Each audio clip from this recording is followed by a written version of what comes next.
낭만서점 8회 두 번째 트랙 시작합니다. 안녕하세요. 저는 진행을 맡은 소설 쓰는 정혜연입니다. 예, 저는 평론 쓰고 있는 허입니다. 네, 반갑습니다. 저희 8회에서는 무엇을 먹는가라는 주제로 첫 번째 트랙에서 이야기 나눴습니다. 저희 항상 두 번째 트랙에서는 초대 손님 모셔서 이야기 나누고 있습니다. 오늘의 초대 손님 나와 계신데요. 커피를 한 모금 마시고 계십니다. 이분이 직접 쓰신 작가 소개 제가 읽어드리겠습니다. 서울서 났다. 위로 누나가 둘, 아래로 여동생이 하나인 집안. 외아들인지라 닭을 잡으면 다리는 확실히 먹을 수 있었다. 그 시절 여자들은 닭똥집이나 먹는 팔자였던 것이다. 그게 늘 뼈저리게 미안하지만 아직 누이들에게 닭값이라도 줘보지 못했다. 당연히 자랄 때 요리라고는 해본 일이 없고 칼질을 못해서 누가 깎아주지 않으면 참외도 껍질째 먹곤 했다. 그런 그가 요리사가 되었으니 참 미스터리하다고 생각하는 누이들. 일부러 식당에 와서 그가 진짜 칼질을 하는지 몰래 들여다본 일도 있었다. 기자로 일하던 중 이탈리아 영화에 매혹되어 무작정 이탈리아 요리학교로 떠났다. 3년간 이탈리아에서 요리와 와인을 공부했다. 시칠리아에서 요리사로 일하다 귀국해 셰프 생활을 시작했다. 시칠리아 유학 당시 요리 스승이던 주세페 바로네의 가장 가까운 곳에서 나는 재료를 가지고 가장 전통적인 조리법으로 가장 사랑하는 사람에게 줄 요리를 만든다는 가르침을 가슴에 새기고 산다. 네, 이렇게 작가님께서 읽어주신 대로 이 작가 소개의 주인공은 바로 셰프이기도 하시죠. 예, 박찬일 작가님이십니다. 예, 네, 반갑습니다. 네, 안녕하세요. 네, 저희 앞에 소개가 길어서 오래 기다리셨어요. 네, 죄송합니다. 예. 네.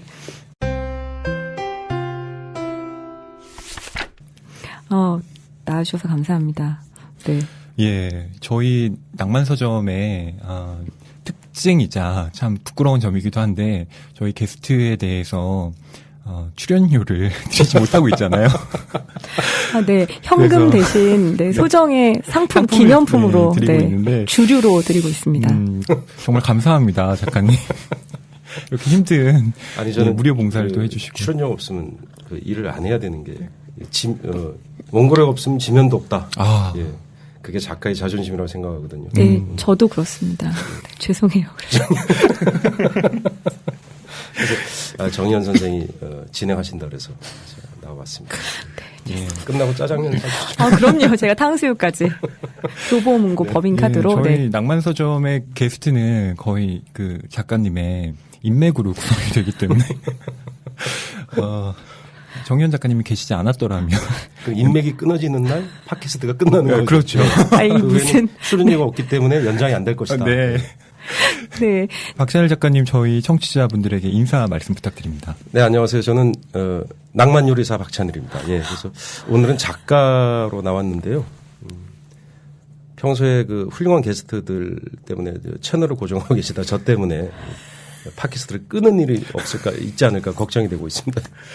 예, 전혀 그럴 것 같지는 않고요. 오히려 이 박찬일 작가님을 그동안 이렇게 라디오로 듣고 싶었던 분들이 분명히 찾아서 들으실 거라 생각하고요. 네. 또 박찬일 작가님을 몰랐던 분이라면 오늘 이야기를 통해서 또 새롭게 작가님의 팬이 되지 않을까 싶습니다. 저랑 똑같은 생각을 하고 계시네요. 네, 입담이 보통이 아니시라고 알고 있어요. 네, 저희 오늘 기대됩니다. 네.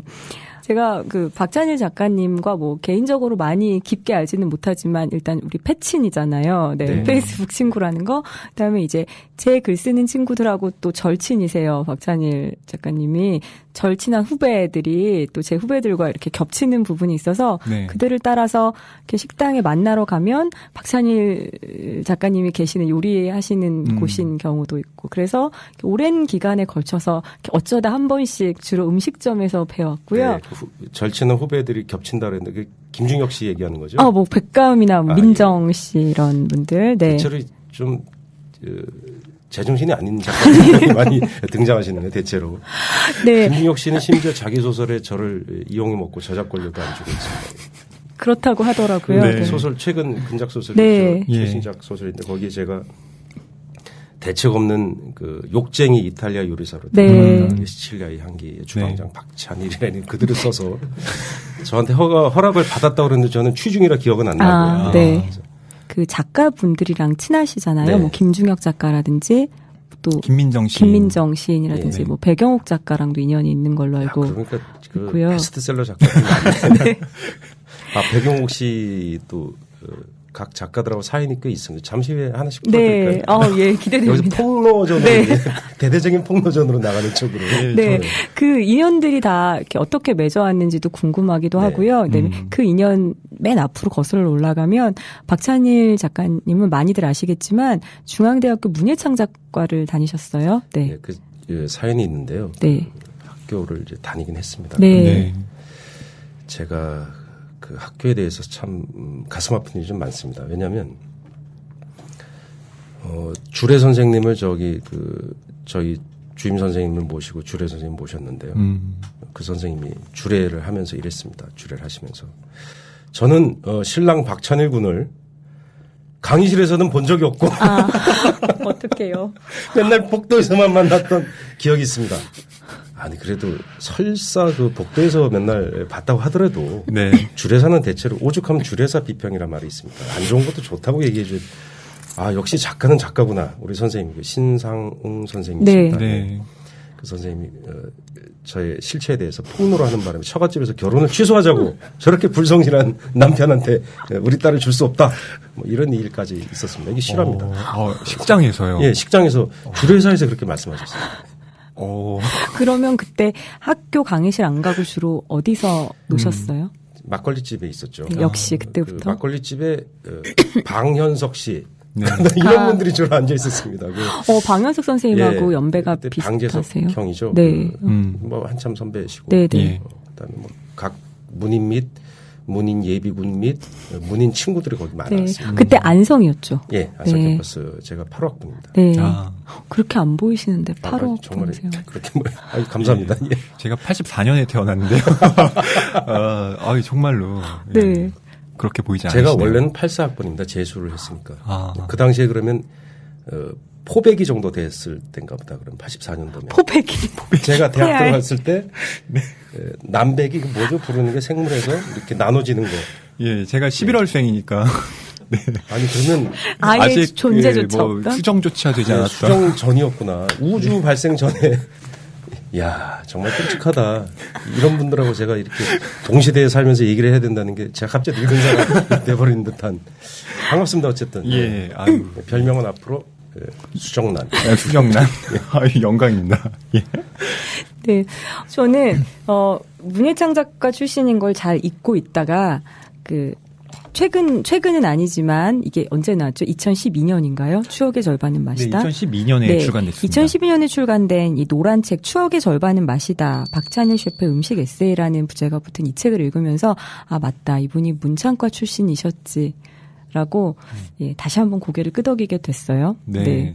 근데 제가 이런 감상을 이야기했더니 우리 허위평론가님도 역시 맞장구를 막 치더라고요. 이렇게 글 잘 쓰는 분인지 몰랐다면서. 네. 네, 제가 되게 죄송한 말씀이지만 참 독서의 폭이 좁은 사람이라 박찬일 작가님의 글을 그렇게 많이 읽어보질 못했어요.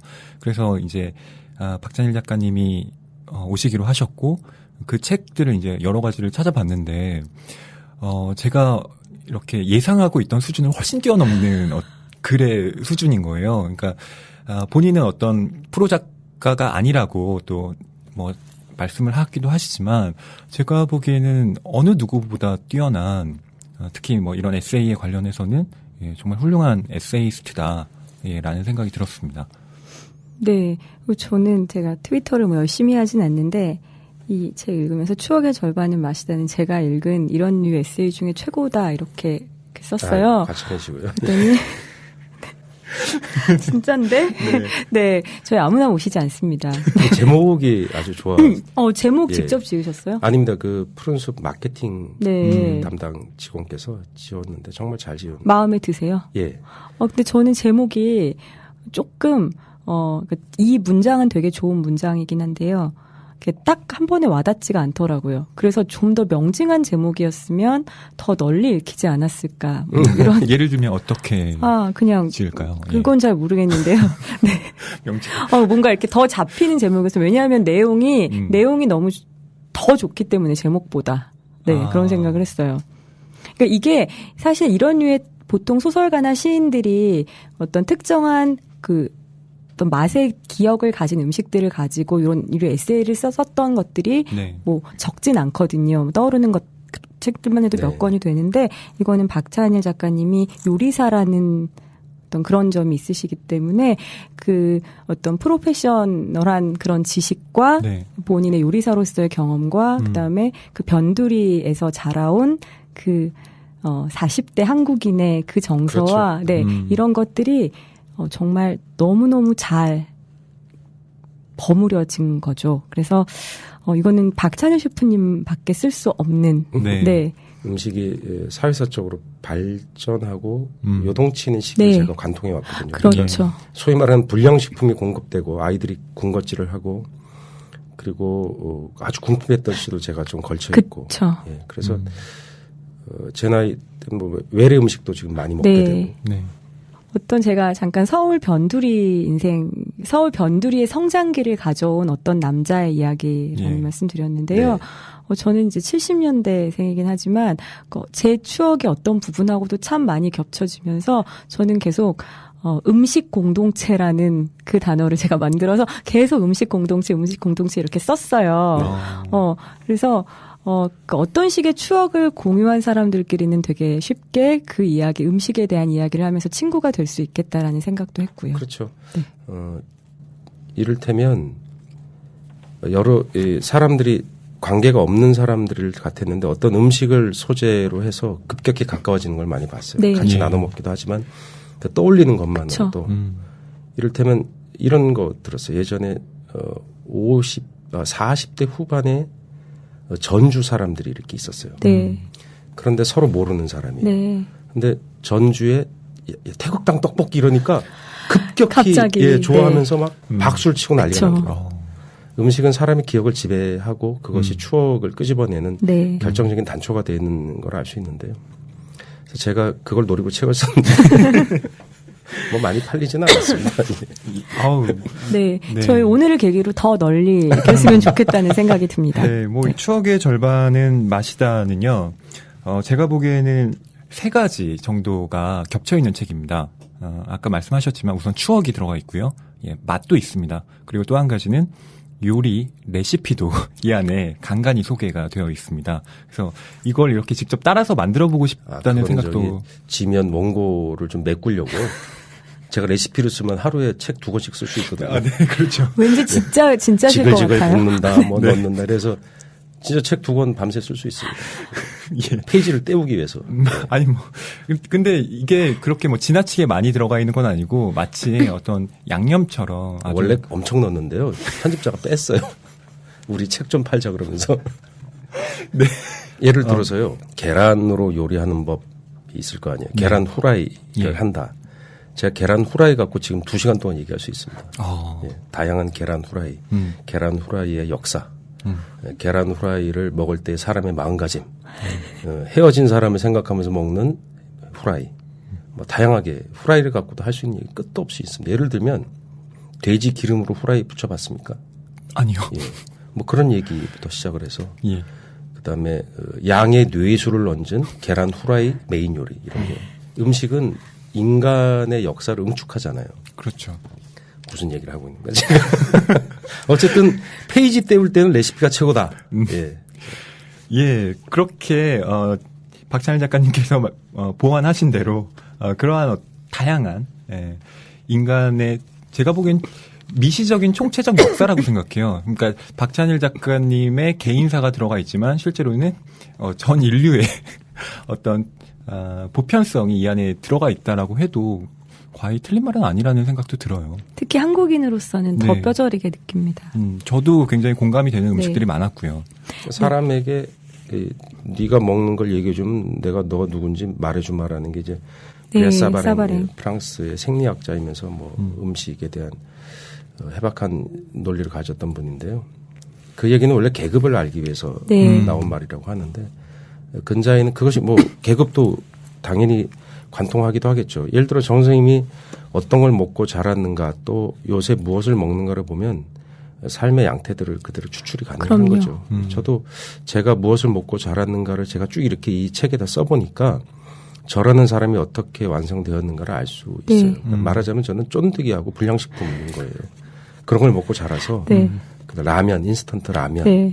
거친 음식, 부른 국수 네. 그리고 누이가 책에도 그 대목이 사람들이 좀 물었대는데 누이를 가진 남자들이 좀 찡했다고 하더라고요. 네. 저희 작은 누이가 사원 생활하면서 번 돈으로 네. 제가 회사를 가면 비싼 거 사준다고 짜장면 말고 네. 더 그래서 그 누나가 줄 수 있는 게 한계가 뭐냐면 탕수육은 안 되는 거예요.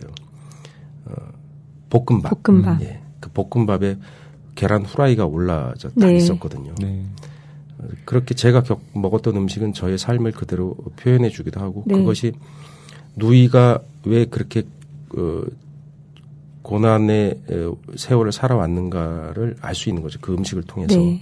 제가 먹었던 볶음밥은 그냥 볶음밥이 아닌 거죠. 누이의 살이죠. 네. 누이의 피죠. 그래서 항상 미안하네. 누이한테 미안하게 생각해요. 그래서 얼마 전에도 카드값 빌리고 그랬는데 미안해서. 예. 그러니까 누이는 끝없이 저를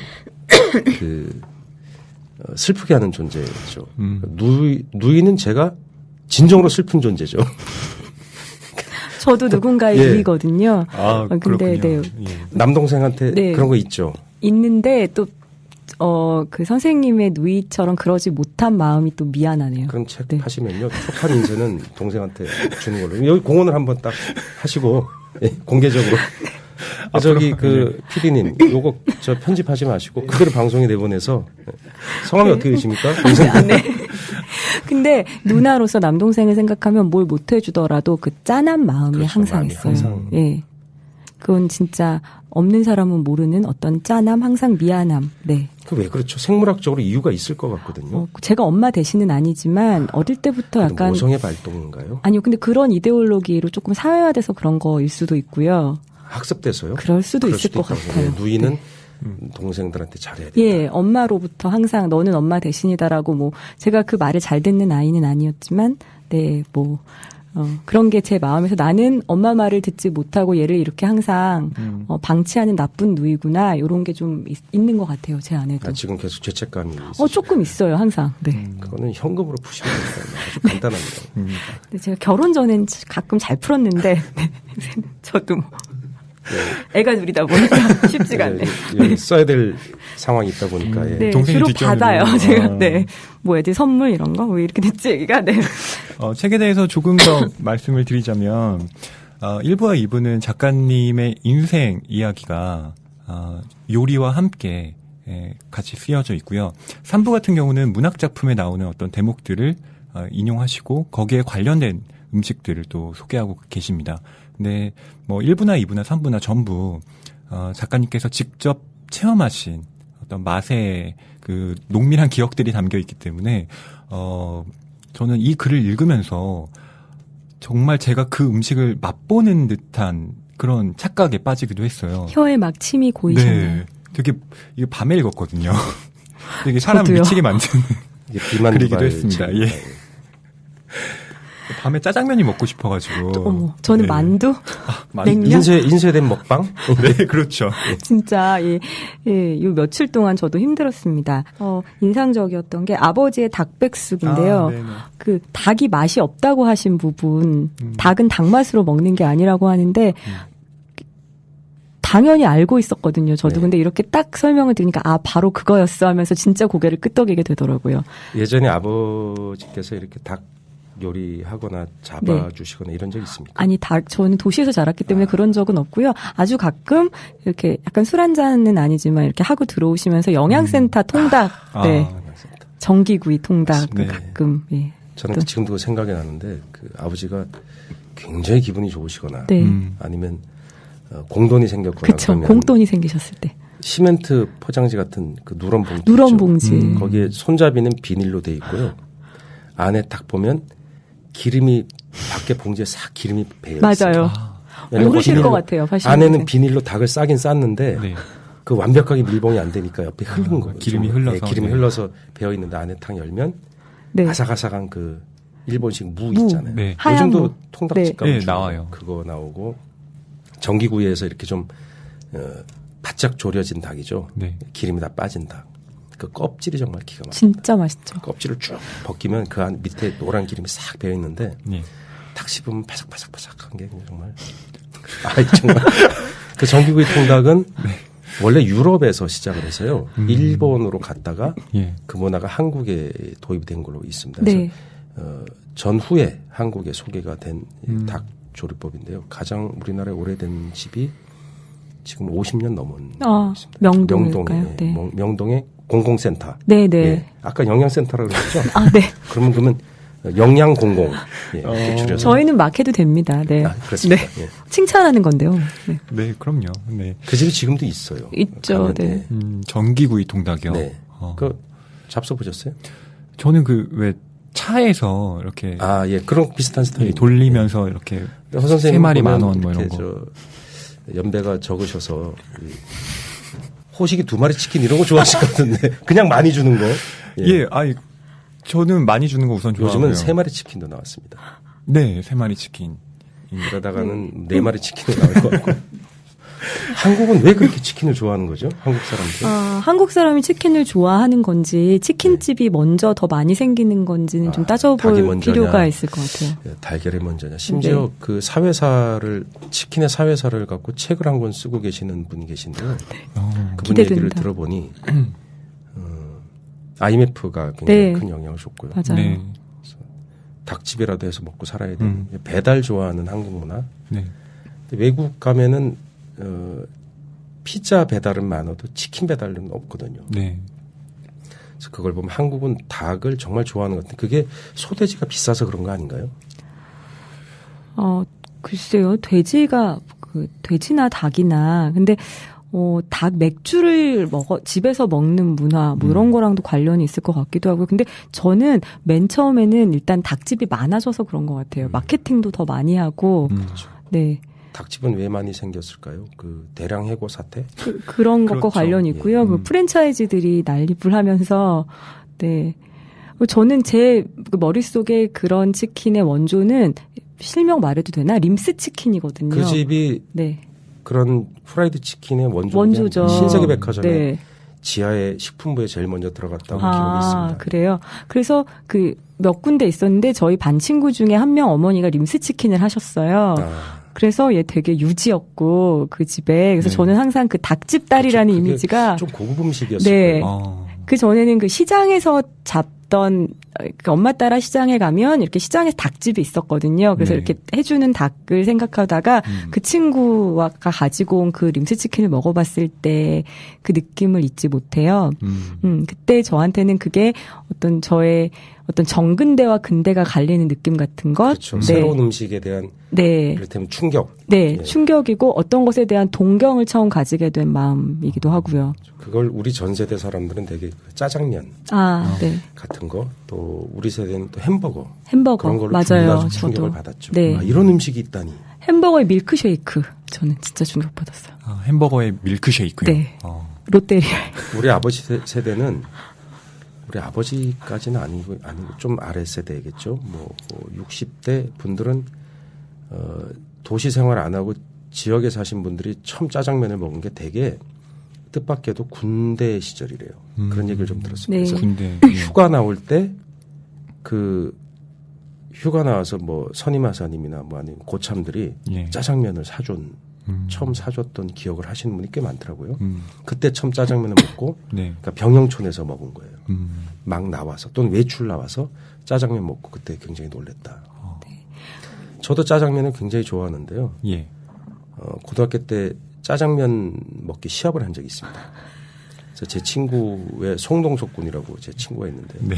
그 친구가 그 당시에 130kg에 185, 키가 185. 체중이 185가 아니고요. 키가 185에 130kg 나가는데요. 이 책에도 등장하는 그분 아니신가요? 거기 내기할 등장합니까? 때 예. 짬뽕 내기 하셨. 짜장 먹은 얘기.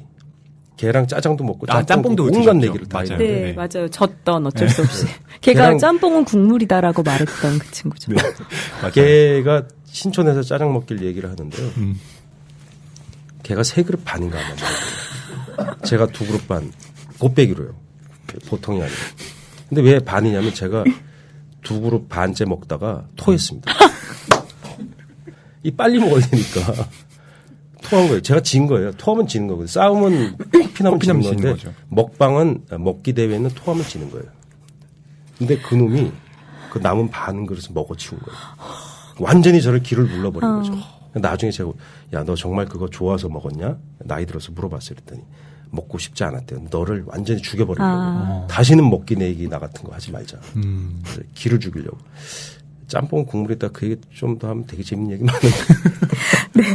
일단 짜장 먹다가 도망간 얘기, 2층에서 뛰어내려서 전치 16주 나온 얘기도 있습니다. 제가 그런 게 아니라 제 친구가, 그땐 중국집이 2층에 많았거든요.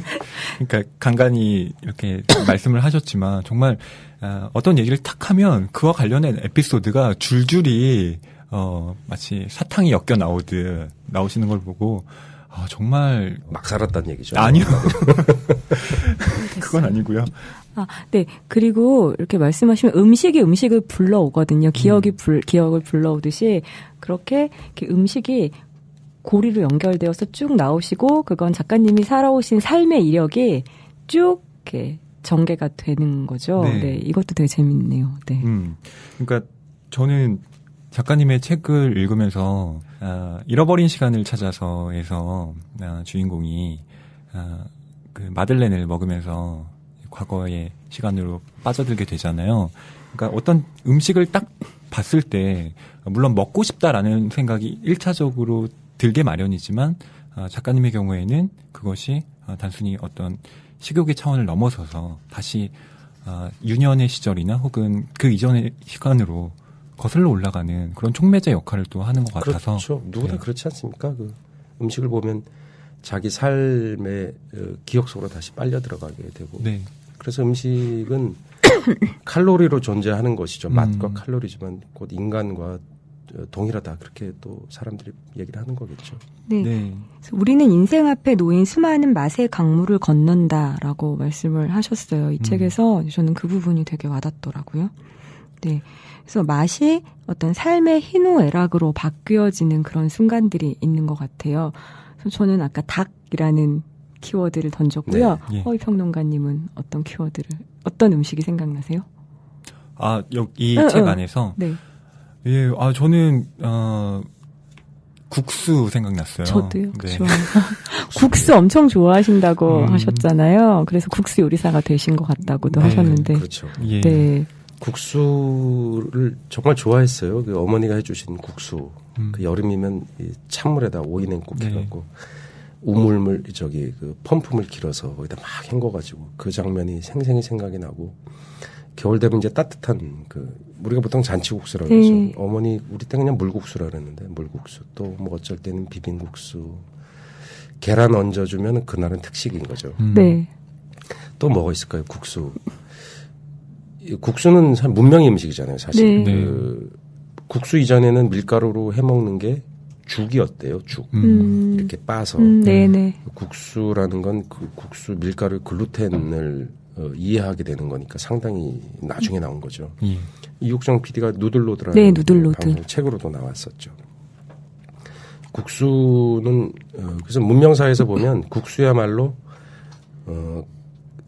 아까 정현 선생님이 그 얘기도 하셨지만 어떤 하나의 문명이 다른 문명으로 넘어갈 때 국수의 끈처럼 연결돼서 새로운 문명을 넘어가는 것을 상징할 때가 되게 많거든요. 네, 그 일본만 해도 일본의 문명을 국수 갖고도 일본의 문명사를 설명할 수 있거든요.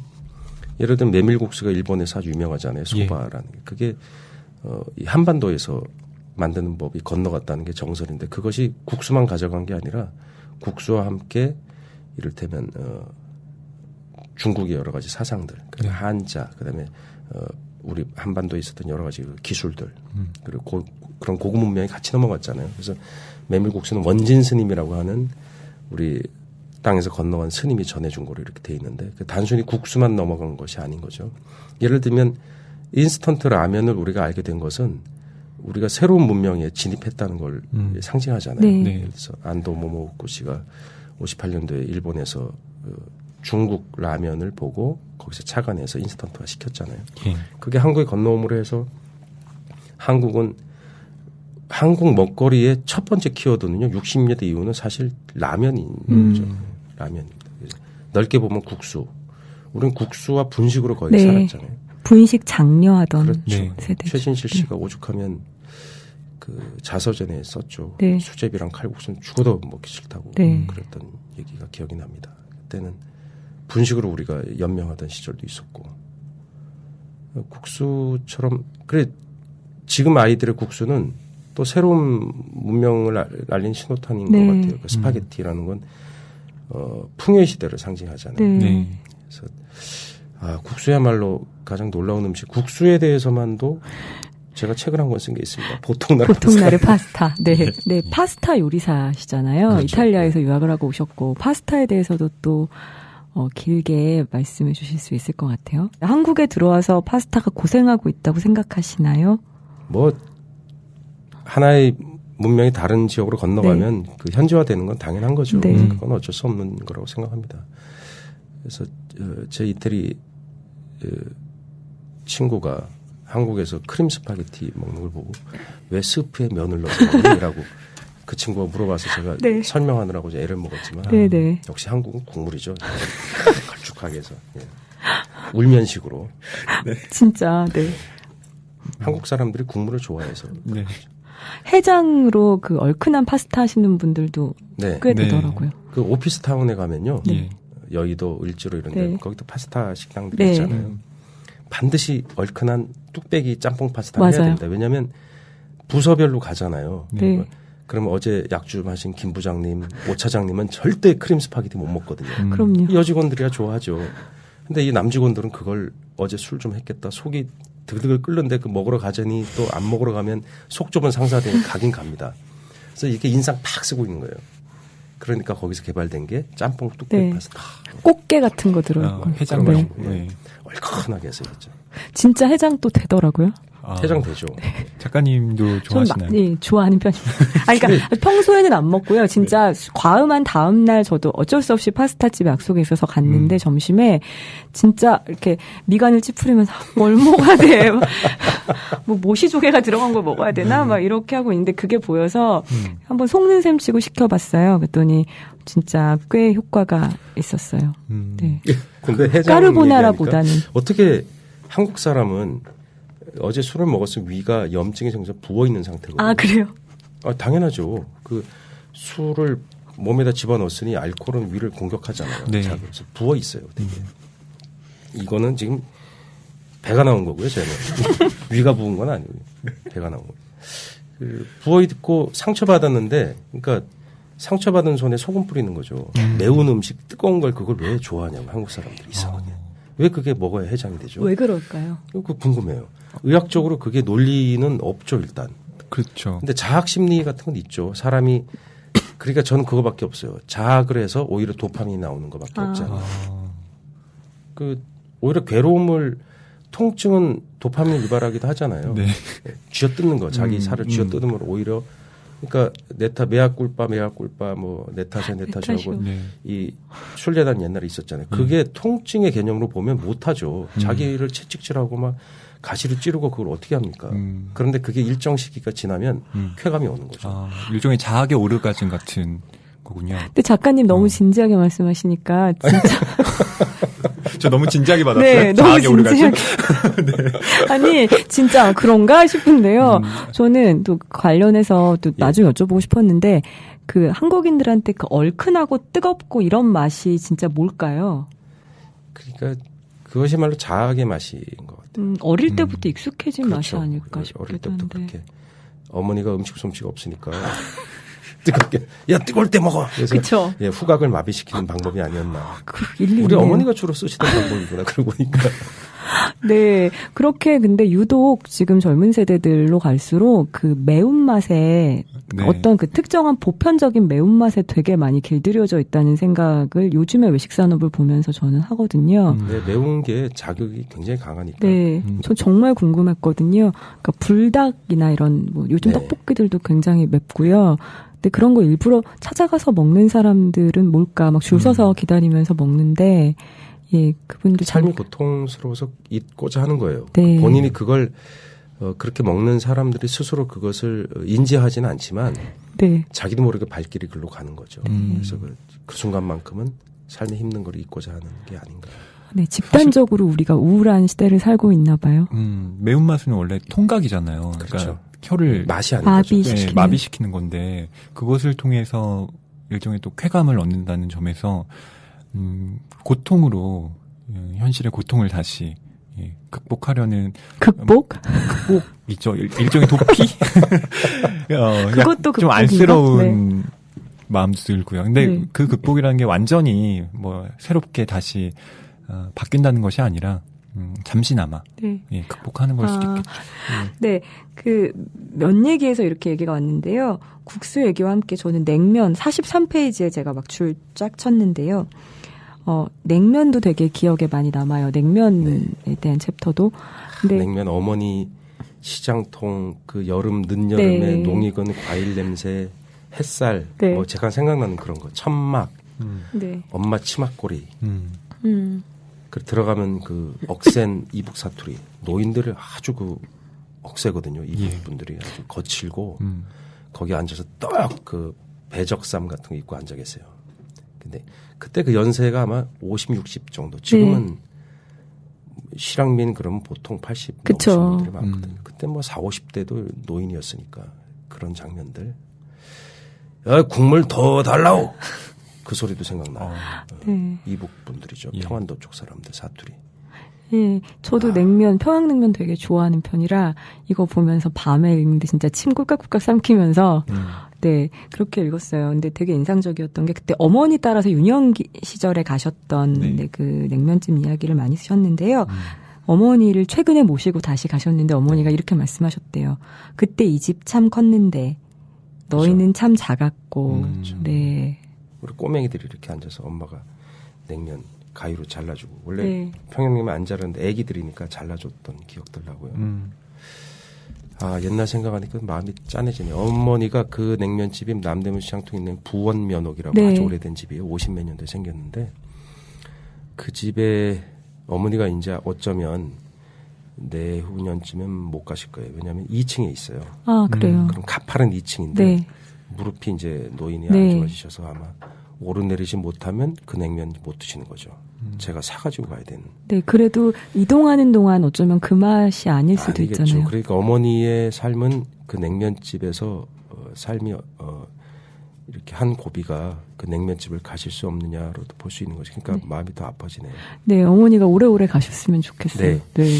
근데 이게 어느 순간부터 이것도 역시 그 한국의 이 외식 문화가 이제 발전인지 뭔지 변화를 하면서 언젠가부터 이 냉면 가지고도 되게 말들이 많아지고 그렇죠. 있어요. 그것도 참 뭐 이상하면서 재미있고 흥미로운 지점이기도 한데요. 제가 그 종편 방송에 맛집 이게 정말 맛집인가를 고발하고 이렇게 하는 뭐 네. 이엑스돈 PD의 예. 이런 걸 봤는데 거기에 제가 한번 먹어보겠습니다. 그렇죠. 냉면 육수의 비밀을 파헤치는 거예요. 뭐. 네. 근데 그 되게 고가에 거래되는 냉면 그 주방장의 비법이라고 이렇게 돌아다니는데 알고 봤더니 그게 전부 다 MSG로 만든 글루탐산이었다. 예, 이제 그런 거라면서 이 집 맛집이 아니다라고 하는 네, 글쎄요. 저는 그런 걸 거기에 봤어요. 다른 시각이 있는데요. 네.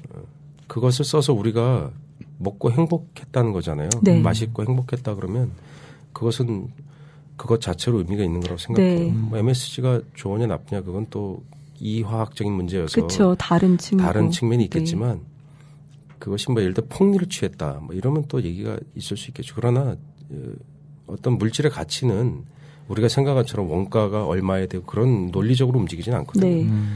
뭐 그 얘기는 상당히 긴 얘기지만 여튼 우리 혀가 먹고 뇌가 행복을 느꼈다는 네. 것은 아주 뛰어난 조리 기술이라고 할 수 있는 거죠. 저는 다른 측면에서 그걸 또 보기도 합니다. 네. 네. 그리고 또 냉면 반대파들은 뭐 우엑스옥 이런 냉면들의 가격이 너무 비싸다. 네, 그런 분들도 또 많이 봤어요. 네. 예.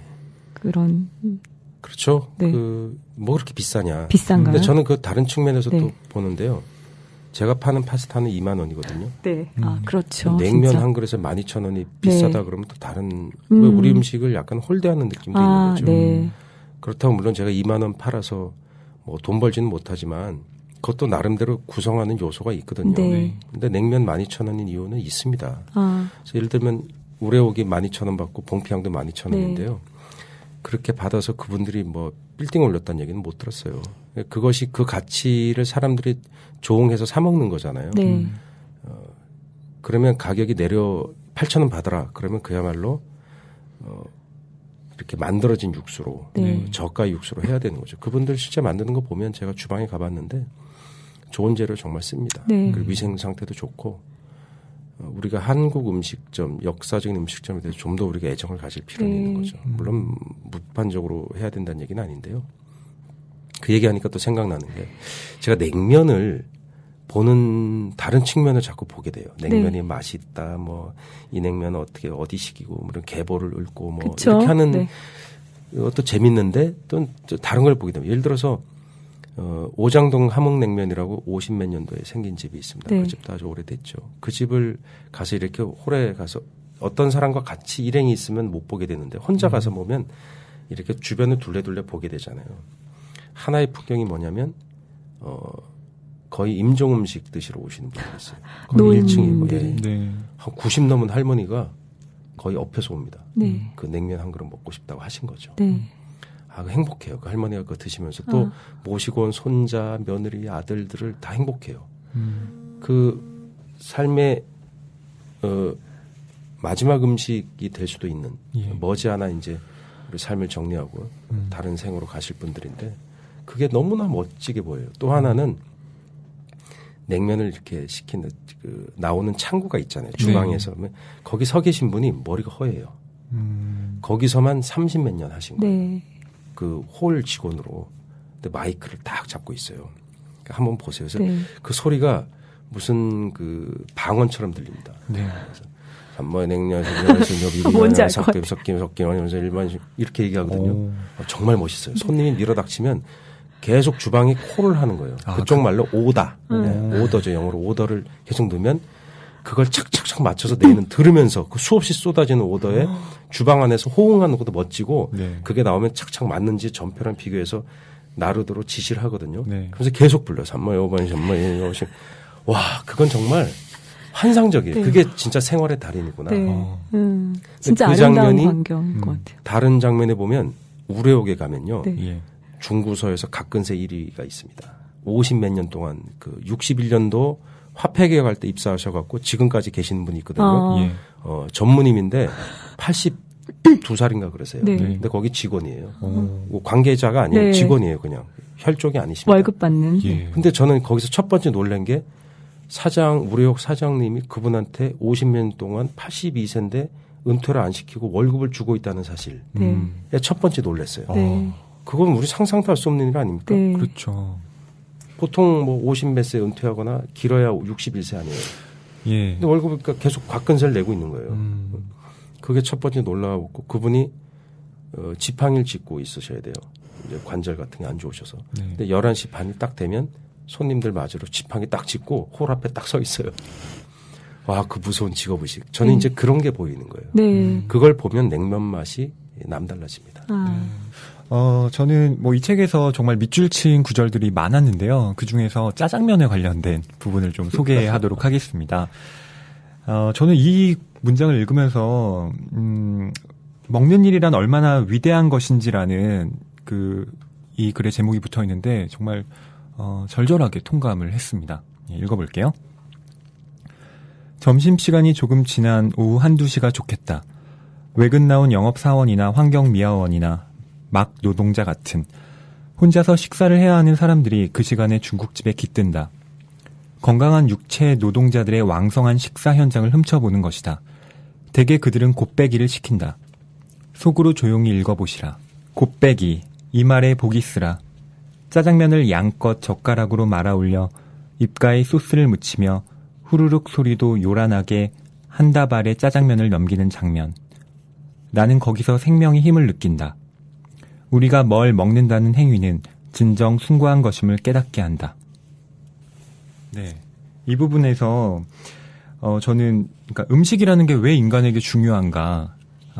그러니까 음식이라는 것이 단순히 그러니까 생존, 서바이브의 어떤 측면이 아니라 삶의 측면, 그러니까 리브의 측면에서 왜 중요한 것인가가 이 글에 정말 잘 나타나 있다라고 생각했거든요. 예, 그래서 밑줄을 아주 깊게 그었습니다.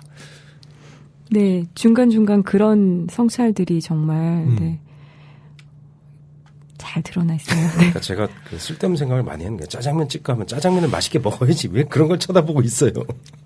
저희가 여쭙고 싶은 건 정말 솔직히 말해서 서울 시내에서 어떤 짜장면집을 최고로 치시는지인데요. 사실은. 그게 하향 평준화됐어요. 그렇구나. 왜냐하면 배달을 하게 되면서 네. 짜장면의 이를테면 요리사의 정신이 네. 거기에 표현하기에는 이미 짜장면이라는 것은 완전히 인스턴트화된 대중음식으로 변한 거죠. 네. 그래서 몇몇 집들이 기억이 나는데요. 문동 여쭤보시니까 그것도 조금 전에 읽었던 그 대목이랑 또 일치하기도 하는데 서소문에 배제반점이라고 있습니다. 네. 거기 원래 배제학교가 있었고 배제학당이 있어서 반점 이름이 배제 빌딩 지하 배제반점이에요. 네. 예. 가서 짜장면을 먹는데 맛이 괜찮았어요. 근데 그걸 왜 인상적으로 여기냐면 그 지배인 아저씨가 있어요. 근데 제가 으슥한 시간에 갔어요. 3시쯤. 그러니까 그분들도 식사할 시간이죠. 식사 시간이 지났으니까 네. 이제 직원들 식사 시간인데 짜장 곱빼기를 시켜서 제 옆에서 먹는 거예요. 그 지배인 아저씨가. 그걸 보고 이 집은 짜장면을 정말 제대로 하는 집이구나를 알았던 거죠. 네. 직원들이 사랑하는 면이면 우리도 믿고 먹을 만하잖아요. 네. 네. 왠지 그러니까 서울 시내 구시가지에 가서 이렇게 먹게 되는데 뭐 여러 가지 좋은 짜장면 집이 그래도 있어요. 있다고 하는데 저는 그런데 일부러 찾아가서 먹지 않고 그냥 평범한 집을 주로 갑니다. 이를테면 뭐 신문로에도 신문가게라고 있습니다. 네. 그 이름이 너무 좋고 네. 그 세문안로 신문로라는 우리 전통의 지역 예. 집도 그냥 이 민가처럼 돼 있어요. 거기서 아주 표준적인 짜장면을 주죠. 짜장면은 지금도 생각납니다. 그 형님이 지금은 환갑이 넘었는데 고종 사촌 형님 결혼식이 이제 경북 안동에 있었어요. 네. 제가 초등학교 고학년 때 갔는데 피로연을 중국집에서 하는 거예요. 그게 그 당시에는 아주 고급 피로연인 거예요. 네. 근데 요리가 한 접 테이블당 한두 개 나오고 짜장면으로 피로연을 하더라고요. 와. 그때 생각나는 게 먹고 나와서 이렇게 밖에 있는데 배달원이 커다란 나무 목통에 짜장을 막 놀고 양은 주전자에 국물 담아서 막 하더라고요. 요즘 그게 없어졌잖아요. 네. 다 플라스틱 랩이 랩핑하죠. 생기면서 예. 국물 짬뽕을 이렇게 넣고 가면 국물이 쏟아지니까 건더기만 올리고 국물은 주전자에 담아갔거든요. 약간 넉넉하게 갖다 줘요 항상. 그래서 짜장면에 짬뽕에 붓고 나도 국물이 좀 남아요. 그걸 놔뒀다가 엄마가 데펴서 밥 말아 먹었던 기억이 납니다. 어렸을 때. 항상 양은 주전자가 짐 자전거로 이제 배달하잖아요. 네. 그때는 오토바이를 못 썼던 거죠. 손잡이에 양은 주전자가 7, 8개가 쫙 걸려 있어요. 그래서 그걸 이렇게 운전하고 어쩔 때는 한 손으로 들고 한 손에 주전자 서너 개를 들고 가던 장면들이 생각나요. 네. 약간 그때는 철가방이 등장하기 전이에요. 나무 목통. 진기명기 같은. 네, 그런- 진기명기예요 정말. 예. 예. 생각도 엄청 드네요. 큰 자전거. 네. 모습이 그려져요. 영화의 한 예. 장면처럼. 네. 저는 백석 시인이 떠오르는데 그 작가님께서 백석 시인의 그 국수라는 시를 네, 인용하기도 맞아요. 하셨는데요.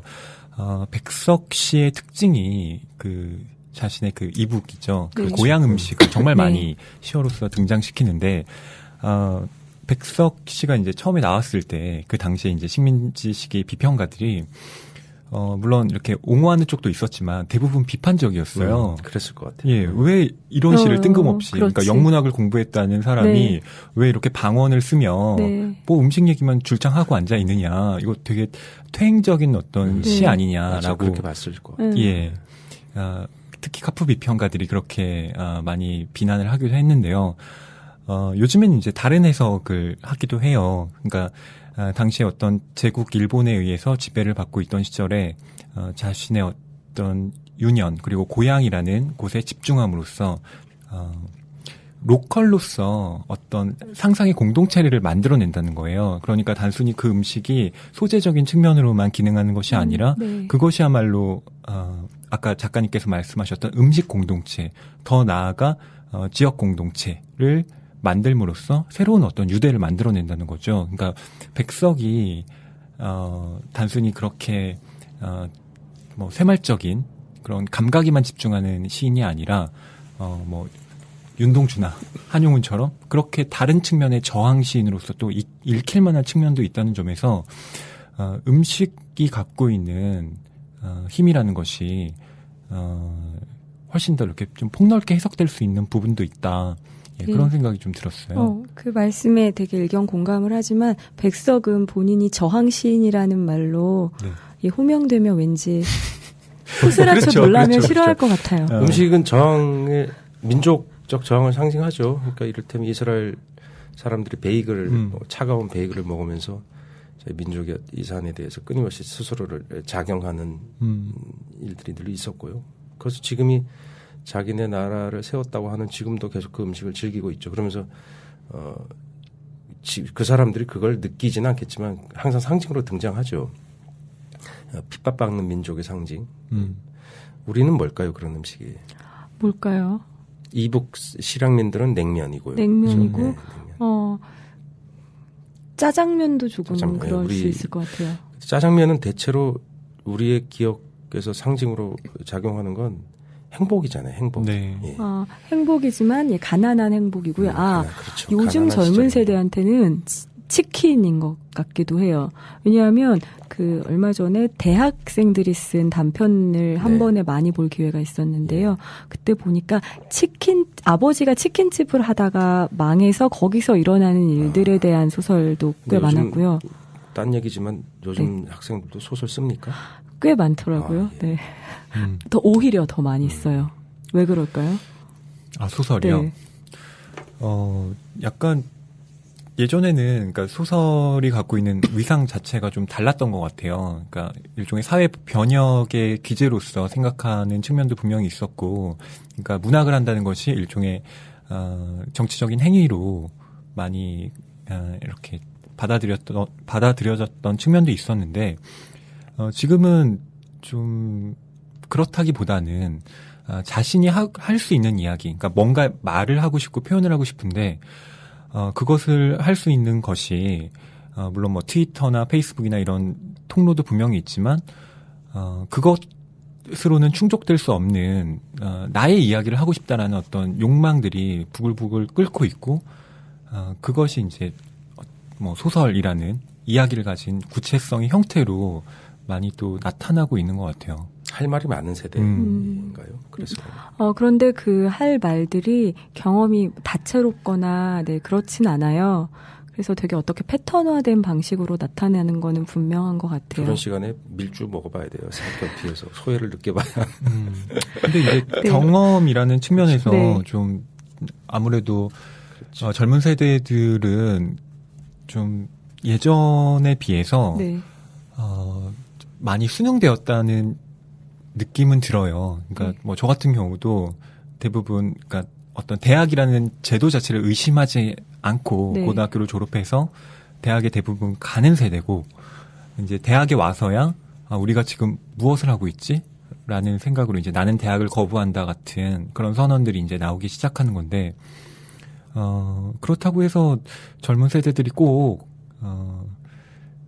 좀 이렇게 생각이 없느냐 그런 건 절대 아닌 것 같고요. 그럼요. 그러니까 경험의 차원이 달라졌을 뿐이지 그 안에서 어떤 끊임없이 방황하고 또 길을 모색하고 하는 건 비슷하기 때문에 비록 소재는 치킨의 이야기를 담고 있다고 하나 그 안에서 이제 문학적인 또 그 새로운 발견을 또 해낼 수도 있겠죠. 네, 그런 것도 저 기억나는 제목이 치킨런이라는 제목이 있었어요. 예, 그러니까 그 신춘문예 당선작이었죠. 네네. 그러니까 뭐 그런 식의 제목들이 많아요.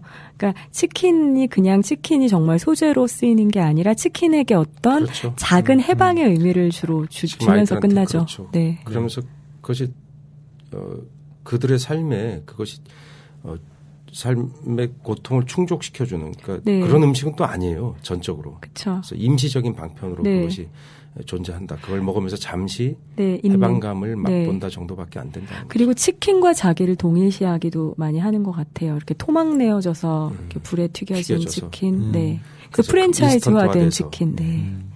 치킨 세대들.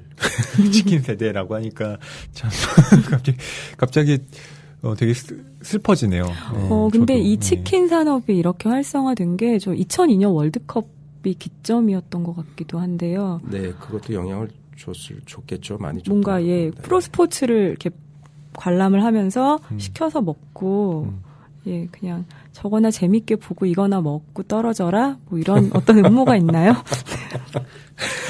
뭐, 예, 3S 정책 전두환 정권에 그게 있었죠. 새로운데 뭐 2010년대도 약간 그렇게 따지니까 전두환 정권에서는 3S 예. 네. 섹스 스크린 스포츠라 그랬죠. 네. 그때 프로 스포츠 우리 좋아하는 축구, 프로야구 다 그때 생긴 건 사실이죠.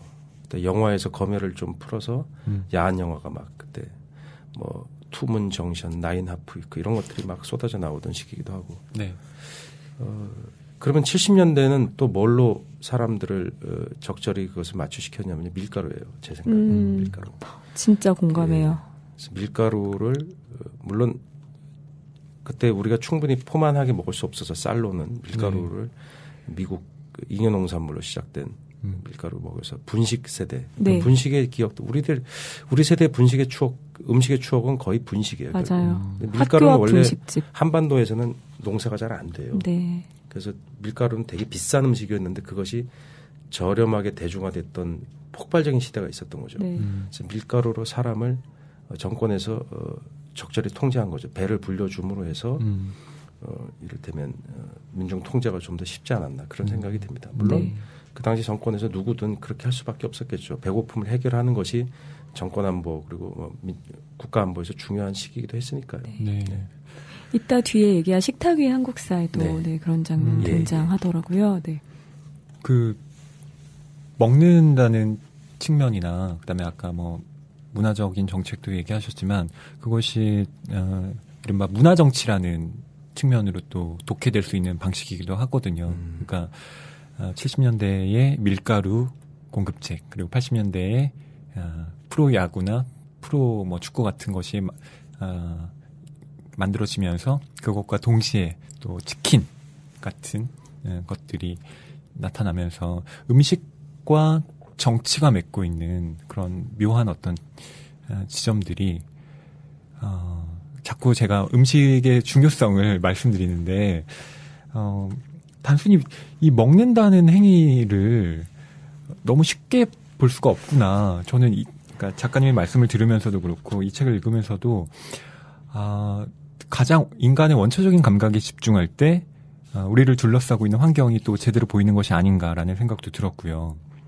그런 측면에서 저희가 일부에서 다뤘던 것이 이제 잡식동물의 딜레마라는 책이었었거든요. 네. 거기서 이제 얘기를 하고 있었던 마이클 폴란 교수의 가장 기본적인 논점은 지금 그 음식 산업이 지나치게 획일화되어 있고 그것의 가장 큰 원인은 그러니까 미국 같은 경우는 옥수수로 대변되는 그러니까 옥수수부터 시작되어 고기까지 그렇죠. 스테이크까지 이어지는 일원화된 어떤 구조 자체가 인간의 식생활을 위협하고 있다. 그렇기 때문에 이제 대안으로서 이제 초유기농 산업이라고 이야기하죠. 그러니까 유기농을 넘어서는 그러니까 지역에서 만들어지는 그런 농산물을 스스로 소비하면서 뭔가 자생적인 어떤 공동체를 만들어 나가는 것이 일종의 좀 대안으로서 말해지고 있는데 그렇죠. 그 작가님께서도 뭐 추억의 절반은 맛이다에서는 이제 잘 드러나지 않지만 칼럼 같은 그런 글을 쓰실 때 특히 이런 음식 산업 자체에 대한 비판도 많이 하시더라고요.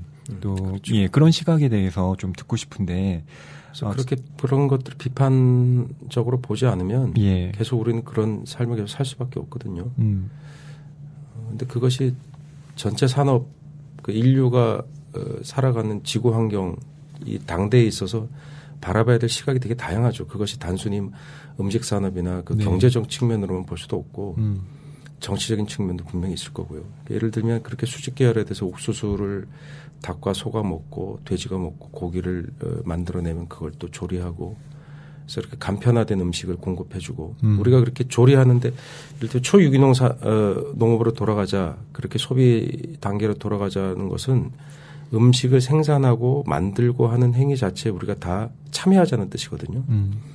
이를테면 주커버그라고 하는 그 친구도 자가도축을 한다잖아요. 네. 그것이 이제 그렇게 함으로 되면 생각해 보세요. 제가 딸아이한테 그런 얘기를 했습니다.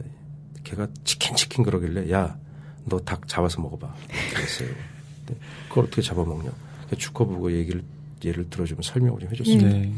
스스로 생명을 박탈하는 해야 되는 게 잡식동물의 딜레마죠. 그래서 고기를 먹을 수밖에 없는데 그것을 그것이 이를테면 채식주의의 관점하고는 좀 다른 얘기입니다. 네. 일단 그걸 먹는다는 게 인간의 운명이라면 그것을 우리가 스스로 온몸으로 감지하면서 그것을 먹어보자. 그러므로 해서 소비를 줄이고 또 그렇게 먹는 행위 자체가 하나의 즐거운 일상으로 이어지고 그것에서 인간 간의 관계망들이 계속 생겨날 것이다. 예를 들면 제가 추억의 절반을 마시다 아까 정 작가님 얘기하셨지만 아버지가 닭백숙 해주는 얘기가 재밌게 읽으셨다 그랬는데 저는 거기서 우리가 얻어낼 여러 가지 사례들이 있다고 생각합니다. 예를 들면 아버지가 그 닭집에 가서 닭 주인이 생닭을 파는 행위 또는 거기서 도축하는 행위를 우리가 지켜보는 거. 투투투투투 그 털 벗기는 소리. 저 기억나요. 시장에서. 뜨거운 물에 데쳐서 털 벗기고 네. 그 생명을 박탈하고 죽이고 배를 가르고 내장을 꺼내면 그 안에 피비린내가 확 나죠.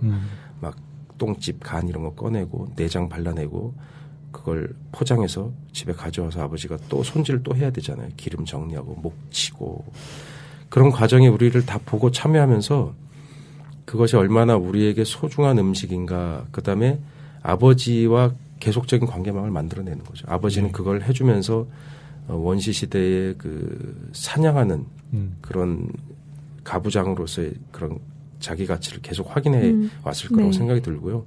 어머니는 거기서 어머니 역할이 있죠. 요리하고 옆에 참견하고 분배해주고. 예. 그리고 형제들 간에 우리가 4형제였는데 그 닭 한 마리를 어떻게 분배할 것에 대한 끊임없는 그 신경전, 형제 간의 그런 갈등과 뭐 통합 이런 것이 일어나게 되죠. 저는 물론 닭다리 하나 완전 확보죠. 외아들이 장남. 네. 그런 생각이 늘 듭니다. 그래서 삶은 닭이 있으면 저는 그 간과 콩팥이 없어서 아주 화가 나요. 요즘은 내장을 완전 제거해서 제거하니까 콩팥 2개랑 간 하나가 정말 맛있거든요. 고소해요. 그게. 맛있는데 요즘 닭에는 그게 없어요. 백숙을 삶으면 간하고 콩팥은 제가 꼭 먹었었는데 그 생각이 나네요.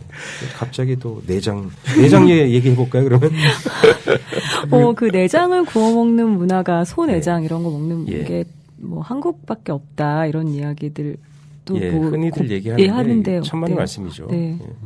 유럽도 고기가 귀하기 때문에 거기 흥청망청 고기를 먹지 못했어요. 영국만 고기를 여유 있게 먹을 수가 있었죠. 초지가 많으니까 소가 잘 되거든요. 북유럽이랑.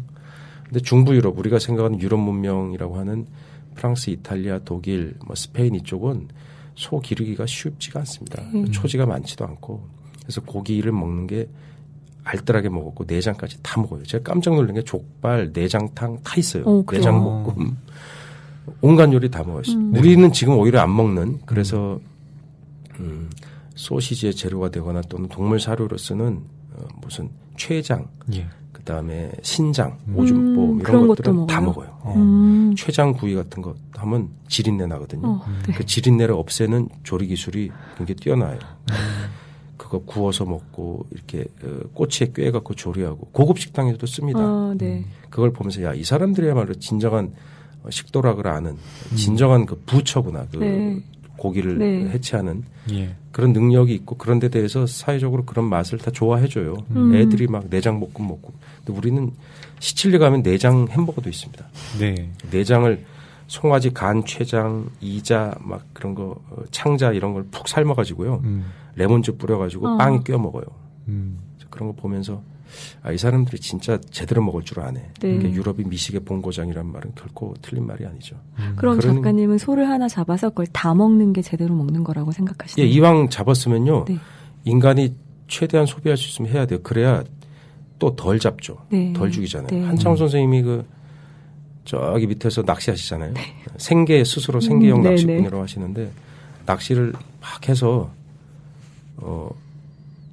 그걸 먹을 때 알뜰하게 먹으라고 다 먹어야 된다고 얘기를 하세요. 그럼 한창훈 선생님 얘기예요. 네.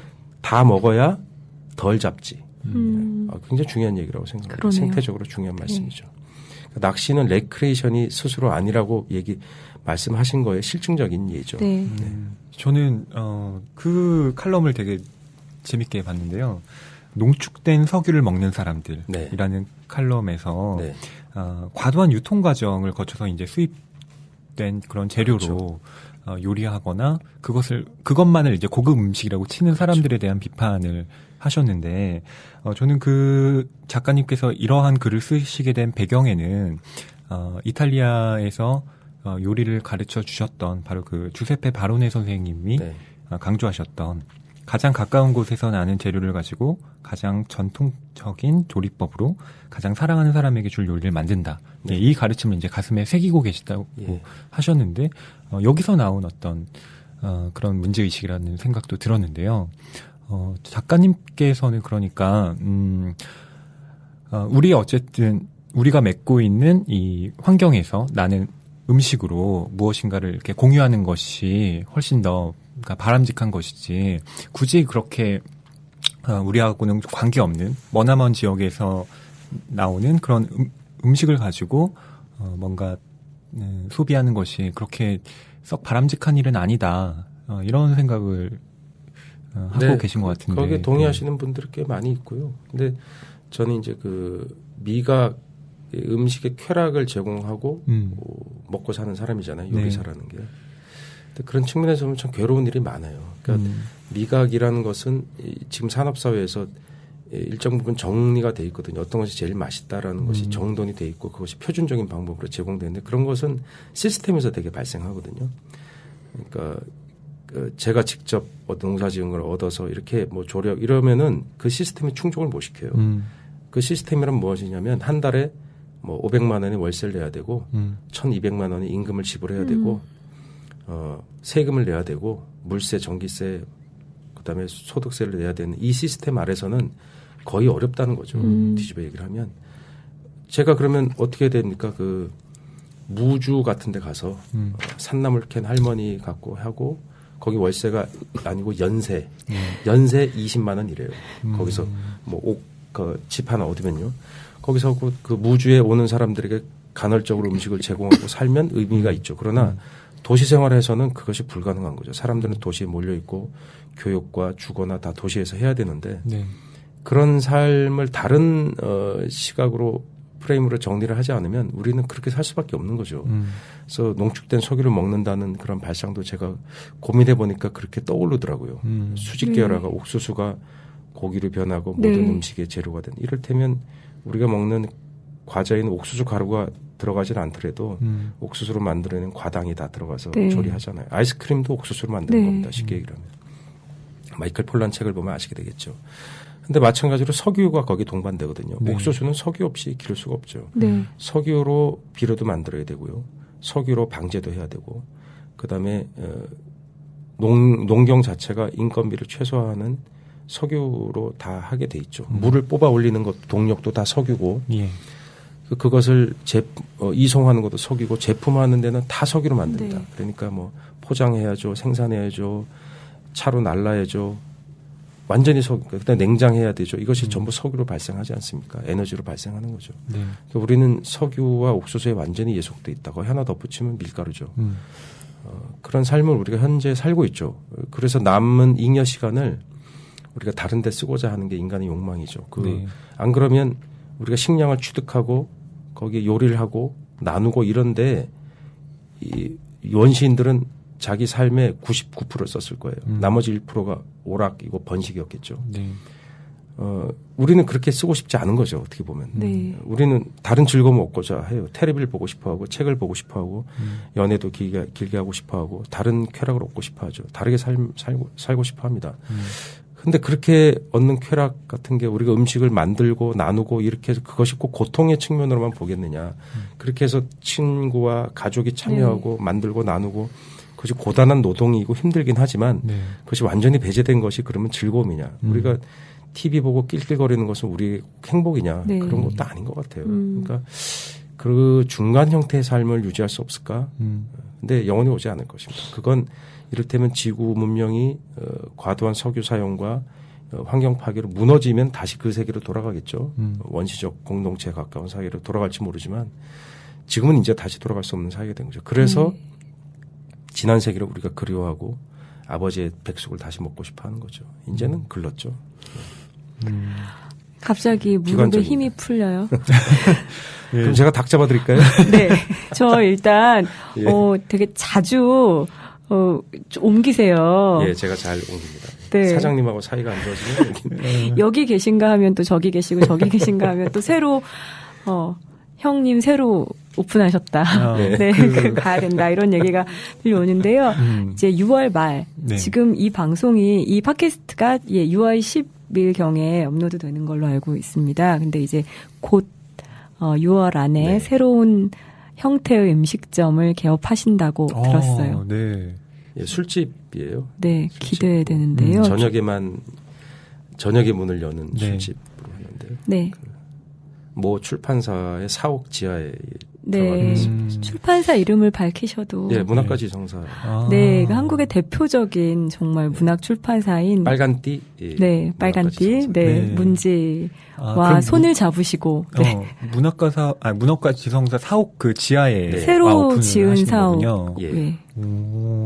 저희 아까 들어오기 전에 살짝 그 상호를 여쭤봤는데 짓기만 했다고 하시고 아직 공개는 안 하셨어요. 저희 공개 좀 해주세요. 목노주점을 꼭 하고 싶었어요. 네. 에밀 졸라 소설. 그 소설은 지금 읽어도 정말 기가 막힌 소설이죠. 정말 사랑하는 소설이고 좋아하는 소설인데 그래서 목노주점에 나오는 식당들이 있어요. 거기서 주인공들이 가는 그 허름한 목노들이 있죠. 그래서 거기서 그 함석쟁이 월급으로 도저히 먹을 수 없는 그런 데 가서 막 파스티스 같은 독주 막 마시고 와인 마시고 막 토끼 다리살 먹고 그런 얘기 나오잖아요. 거기에 식당 이름들이 몇 개 나오는데 목노주점을 꼭 해보고 싶었어요. 목노는 이제 우리나라 그 번역을 해서 그런 거죠. 선술집 목노주점이 우리 개화기에 있었던 술집이거든요. 목로 자체가 이제 안주를 놓는 그 나무 판자떼기를 의미합니다. 선술집은 일본식으로 들어온 거고 서서 먹는 술집을 의미하는데요. 저는 서서 먹는 술집은 아니고 목노주점. 그래서 이름을 뭐 여러 가지로 고민했었어요. 그래서 록간다라고 해서 그 이태리식 선술집 이름을 지을까 뭐 그렇게 하다가 문득 그냥 우리말로 짓자. 우리가 쓰는 언어로 짓자 해서 목로로 하려니까 좀 약간 틀어보자 해서 목로로 지어보자. 했더니 의미를 그냥 담아서 꿈몽자에다가 이슬로자. 진로는 없습니다. 진로 팔까요? 생맥주 이런 거 그냥 팔고 싸구려 와인 팔고 그냥 정말 문인들의 사랑방이 또 될 것 같아요. 문학가지성사. 너무 좋네요. 거기 가면 이렇게 많은 작가분들이 이렇게 상주에 계실 것 같은. 아, 그럴까요? 요즘은 문인들 외상 안 합니까? 옛날 문인의 상징은 외상 되나요? 외상 되죠. 진짜요? 네, 얼굴로. 신용카드가 외상 아닙니까 원래? 아이고. 네, 그럼 저희 낭만서점 듣고 왔다고 하시면 뭐 5% 디스카운트? 그 돈을 깎아주는 건 별로 재미없는 거고요. 네, 서비스? 10% 적립에 10% 할인할까요? 와, 네. 우리 그거 안 하기로 했잖아요. 정가에 팔아야죠. 도서는 정가에 팔자고 그러면서. 그러면 도서는 정가에 팔지만 뭐 하나 끼워줄 수는 있잖아요. 서비스를 하나 드립니다. 좋네요. 원래 구간은 할인이 되거든요. 묵은 음식을 서비스로. 말만 이렇게 하시지만 이분이 은근 정스러운 분이시라. 그래서 항상 망합니다. 정말로 낭만서점 듣고 왔다고 말씀하시면 잘해주실 것 같아요. 특별 대우를 해드리겠습니다. 네. 저희가 항상 그 게스트 분들께 좋아하는 책 한 권 추천해 달라고 말씀드립니다. 오늘 박찬일 작가님이 추천하신 책은요. 식탁 위의 한국사라는 제목의 책입니다. 저는 근데 이 책 나오자마자 너무 사고 싶은 거예요. 예. 보셨어요? 미리 보진 않았어요. 그래서 네. 정말 몇 번을 망설이다. 왜냐하면 당장 이 책이 저한테 무쓸모일 건 너무나 뻔한데 그런데도 정말 소장하고 싶은 책이잖아요. 주영아 선생님을 워낙 좋아하기도 하고요. 그래서 샀어요. 네. 근데 샀는데 정말 기회가 없어서 이렇게 책장에 저희 책장에 가면 네. 제가 읽고 싶은 책이 가장 읽고 싶은데 못 읽는 책 그 박스가 있거든요. 거기 딱 한 자리를 차지하고 있었는데 이번 기회에 읽게 됐습니다. 네, 바로 주영아 선생님이 쓰신 식탁 위의 한국사라는 책입니다. 예, 2013년에 나왔고요. 저는 주영아 선생님의 책 중에서 음식 인문학이라는 책을 유명하죠. 갖고 있습니다. 예. 네. 이 책에는 부제가 붙어 있습니다. 메뉴로 본 20세기 한국 음식 문화사라고 되어 있어요. 네. 예, 박찬일 작가님께서 이 책을 추천하신 이유를 좀 말씀해 주신다면요. 네, 주영아 선생님 책이 늘 우리 음식 문화사에서 그 독보적인 위치를 차지하고 있죠. 그래서 네. 여러 가지 저작을 많이 봤는데요. 이번에 이제 그 메뉴 중심으로 네. 풀어내서 정말 재밌게 읽을 수 있어요. 그리고 또 추억인 절반을 마시다가 이게 좀 난삽한 그런 얘기라면 정돈이 잘 돼 있고 우리 음식의 원료를 추적해낸 그러니까 그것이 알고 싶다의 음식판. 그래서 읽고 나면 우리가 먹는 음식에 대해서 상식도 풍부해지고 그러니까 음식은 결코 나잖아요. 나. 네. 예, 민족이기도 하고 우리 혈통이기도 합니다. 그래서 나는 왜 이런 음식을 좋아했는가가 선명하게 증명이 되는 거죠. 그래서 연애할 때 화성에서 온 남자, 금성에서 온 뭐 여자 뭐 이런 거 보면 내가 그래서 그랬구나. 면죄부를 얻기도 하고 네. 이것도 마찬가지입니다. 우리가 왜 이런 음식을 좋아하게 됐고 이런 음식이 왜 귀하게 됐고 이런 역사가 쫙 있으니까 정말로 재미있어요. 그러니까 한국인이라면 먹는 음식이 왜 이게 등장해서 궁금하잖아요. 항상. 네. 근데 그것을 본격적으로 풀어준 인터넷 검색에서 안 나오는 그런 얘기들이 있죠. 그래서 우선 이 입맛 돋기도 합니다. 네. 인문설기도 하지만 또 문체가 이렇게 또 재밌으시거든요. 네. 상당히 즐겁게 읽었어요. 네, 잠깐 설명을 드리면 20세기 100년 사이에 한국 음식은 어떤 역사적 경험을 했을까를 풀어 쓰신 책입니다. 그래서 그 몇 시기로 나누어서 이렇게 쓰신 책인데요. 20세기 100년 사이에 한국 음식이 역사적 경험을 한 것은 곧 한국인이 경험한 것이기도 하다는 것을 그렇죠. 읽다 보면 정말 저절로 알게 됩니다. 그리고 우리가 한국 음식이라고 부르는 그런 끼니들의 어떤 보편성, 그런 것들에 대해서 이야기하고 있는 책이에요. 저도 말씀하신 대로 정말 재미있게 읽었어요. 네. 나오는 음식 한번 볼까요? 네. 설렁탕, 육개장, 육회비빔밥, 삼계탕, 배추김치, 신설로, 전복초, 약주와 정종, 명란, 당면. 야, 네. 당면은 우리가 언제부터 먹었는지 궁금하지 않으세요? 이 책에 다 나와 있죠. 당면. 네. 당면. 근데 정말로 요리를 해보면 그 요리가 특별한 파스타 이런 게 아니라 집에서 매일 세 끼를 먹는 그 가정 음식을 해보면요. 우리가 먹는 음식이 생각만큼 다양하지 않아요. 그렇죠. 네. 저는 오히려 음식을 하기 전에는 몰랐거든요. 근데 재료가 정말 한정이 되어 있어서 음식을 하는 사람은 늘 오늘은 또 뭘 해먹기나를 고민할 수밖에 없는데요. 네. 정말 제 그런 고민들도 이 안에 녹아 있기도 해요. 한국이라는 지형상, 그리고 역사상 우리가 왜 그런지 저는 그런 해답도 발견하기도 했어요. 호기심을 확장시켜주기도 합니다. 예를 들면 여기서 우리가 김치에 먹는 배추가 우리가 늘 보는 그 푸짐한 배추가 이모군란 이후에 한국에 전래됐다는 것이거든요. 중국인 야채상들이 재배를 하면서 그래서 호부추라고 불렀다는 거죠. 호가 이제 청나라를 의미하니까 중국을 의미하니까요. 호떡, 호부추 이런 것처럼. 우리 원래 배추는 홀쭉하고 속이 꽉 차지 않은 배추예요. 그러니까 어떻게 또 확장이 되냐면 우리가 지금 먹는 김치가 그게 중국 배추구나. 그렇게 알게 되고 파리나 밀라노 이런 데 가면은 시장에 가면 중국 배추라고 팝니다. 이것이 바로 그런 연유로 그 사람들에게 전해졌고 유럽 사람도 그걸 쓰거든요. 요리. 네. 근데 또 확장을 해보니까 그러면 우리나라 배추 여기 나오면 개성 배추, 서울 배추 그런 게 있었대요. 네. 우리 품종. 인터넷 검색해 보니까 그걸 또 종을 복원해서 파는 사람이 있어요.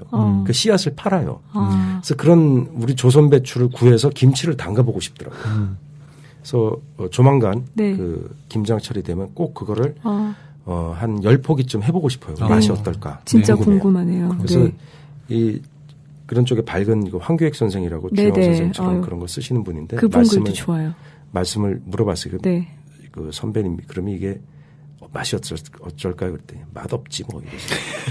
왜냐하면 지금 김장은 그러니까 외국 것이라고 우리가 폄하할 것이 아니라 네. 그게 중국 배추, 호배추라는 게 우리 김장에 최적화된 거예요. 그러니까 그 옛날 배추로 하면 이미 좀 맛이 없는 거예요. 네. 약간 좀 지금 우리가 느끼기에 네. 맛이 없다고 느낄 것이다. 네. 그 주영아 선생님은 식탁위 한국사를 의 시작을 지금 21세기 우리 밥상의 시작을 몇 시기로 구별하셨는데요. 그 시작이 1876년 강화도 조약부터 시작을 하거든요. 이게 다시 말하면 외국 음식이 한국에 들어오면서부터라고 해요. 그래서 정말 읽다 보면 처음부터 우리 거였던 거는 거의 없더라고요. 없어요. 네. 우리 거라고 생각했던 게 상당히 적어요. 네.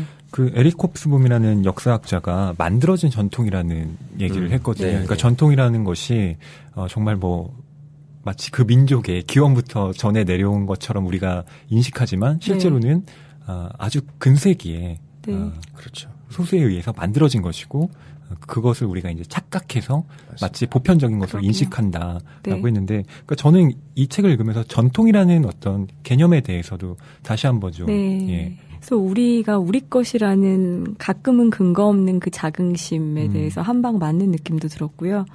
그리고 근데 우리 것이 아니라고 한다면 그건 또 어떤가? 네, 내 안에서 그렇죠. 그건 내 것인데. 우리한테 이미 체화돼 버린 거죠. 우리 거죠. 예. 그래서 저는 그게 좋더라고요. 요즘 학생들한테 가장 좋아하는 음식 말하라고 하면 1위가 스파게티일 것 같아요. 네, 데이트할 때도 가장 소개팅할 때 많이 먹는 음식이기도 하죠. 소개팅을 하면 어떤 식사를 하게 되잖아요. 되게 진지하게 물어보시죠. 아니, 진짜 궁금했어요. 우리들이 그런 얘기 많이 해요. 네. 저희들이 이제 식당 그러니까 모여서 요리사나 뭐 소믈리에, 홀 지배인 이런 친구들 모여서 이렇게 얘기하죠. 되게 웃긴 거 많은데 그 여자가 마음에 들면 그 이태리 식당, 뭐 양식당, 프렌치 식당 많이 하잖아요. 네. 막 시킨대요. 그럴 것 스테이크 같아요. 시키 여자가 마음에 안 들면 스파게티만 시킨대요. 유명한 얘기죠. 스파게티인데. 그리고 찔리시죠. 대부분의 남자는 네. 그 연애 초기에 파스타 집으로 오고요. 연애가 좀 무리고면 안 와요. 지가 먹고 싶은 거 가서 먹자 그러고 매운 거 먹자 그러고 막 삼겹살 집에 간. 근데 그 스파게티 집에 이렇게 와서 딱 보면 남자들은 들어올 때 입이 대빨로 나와 있어요. 뻥해요. 이런 걸 내가 먹어야 돼. 값도 비싸고. 나갈 때 뭐 와인 한 잔씩 먹고 한 5만 원 이상 나오잖아요. 야, 이 돈이면 삼겹살이 몇 인분에 막 호프에다 치맥에다가. 그래서 보면은 치맥집에 가서 이렇게 치킨집 가서 생맥주 마셔보면 그 연인들이 오잖아요. 그러면 남자는 여자는 상관도 없이 치킨하고 맥주 연락에 먹습니다. 이미 그물에 걸린 고기다 이거죠. 파스타집에서는 그렇게 우아하게 파스타를 먹다가 사랑이 깊어지고 이러면 갑자기 그 치킨집으로 변해서 남자들이 참 비겁한 인간들이에요, 진짜. 이 책에 되게 인상적인 부분들이 몇 있는데요. 저는 비빔밥 부분이 되게 재밌더라고요. 근데 가정식은 비벼 나오고 외식용은 그 재료가 이렇게 담아서 나온다. 육회 비빔밥에, 그러니까 비빔밥을 얘기하면 진짜 이분이 되게 죄송하지만 나쁜 의미는 아니에요. 편집증적인 성격이 좀 있으신 것 같아요. 네, 개인적으로는 모르지만 그래서 비빔밥 하면 그 고추장부터 막 파고 들어가서 얘기하고 그 다음에 육회 왜 우리는 지금 이런 육회를 먹게 되었는가. 근데 정말 민속학 전공하신 분으로 알고 있는데 대단하세요. 진짜. 근데 육회 비빔밥의 역사가 우리가 전주의 육회 비빔밥이 유명하다고 알고 있는데 이분은 되게 단언을 하십니다. 전주와 서울에 육회 비빔밥이 있는 건 20세기 초에 이곳에 도살장이 최초로 생겼기 때문이다. 명료해요. 또 되게 자연스럽게 한국의 외식 산업의 발달로 이어지게 됩니다. 그 이야기들은. 그 부분도 정말 재밌더라고요. 그래서 2000년대 이후에 지금 우리는 어떤 것을 먹고 있느냐에 대해서도 맥주와 치킨도 이 챕터에 들어있어요. 있습니다. 네, 되게 집요하게 따라가고 계십니다. 이 책이 비싸죠. 두꺼워서 비싼데 입문서고 하니까 굉장히 많이 벌써 팔았대요. 그래요. 네, 저 같은 그러니까 분이 많은 굶주린 것 같아요. 분들이 많았던 네. 네, 지금 제가 갖고 있는 책은 이제 2014년 1월에 나온 회인데요. 예, 4쇄입니다. 이게 책이 29,000원인데 그래도 그럴 것 꾸준히 같아요. 지금 네. 예, 많이 읽히고 있다는 증거죠. 네. 저처럼 일단 사서 꽂아놓고 네 그런 틈을 기다리는 분들이 많으실 것 어렵지 같습니다. 않아요. 근데 일단 열면은 밤새서 다 보게 밤새서 돼요. 읽게 예. 돼요. 네. 그리고 치킨 시켜 먹으면서. 맞아요. 그러니까 이게 단순히 음식에 관련된 이야기라기보다는 그렇죠. 조금 더 크게 본다면 근대성 그 그렇죠. 자체에 대한 맞습니다. 한국이 네, 예. 우리의 뿌리, 우리 아버지, 그죠? 예. 네. 근세 민족사가 그대로 다 드러나길 네. 수밖에 없죠. 왜냐하면 정치, 경제, 사회문화의 역사는 음식에 그대로 반영되거든요. 네. 예를 들면 부대찌개라는 것이야말로 세계사에서 우리가 설명을 하자면 부대찌개. 얼마나 복잡한 얘기예요. 미군 네. 부대의 진주, 우리의 결핍 이런 거 다 얘기해야 되잖아요. 네. 아니, 세상에 부대찌개 같은 그렇게 처절한 음식이 어디 있습니까? 네. 근데 그걸 우리는 지금 프랜차이즈화 할 정도로 굉장히 즐겨 먹는 외식 메뉴가 됐잖아요. 네. 옛날 어른들이 부대찌개 되게 싫어하는 분들 많아요. 옛날 생각난다고. 맞아요. 그거 듣기 네. 싫어. 막 이런 분들 네. 있어요. 안 근데 드시죠. 우리는 그게 우리에게는 부대란 말이 가져다주는 어떠한 영향이 없거든요. 젊은 세대는. 네. 그냥 먹는 거죠. 네. 부대찌개 그러면 그분들 남대문 시장 꿀꿀이죽 이런 거 생각나서 네. 꿀꿀이죽이 부대찌개의 원조인 셈이거든요. 진짜로 미군 부대 먹던 이빨 자국 있는 막 그런 음식이 네. 들어있었어요.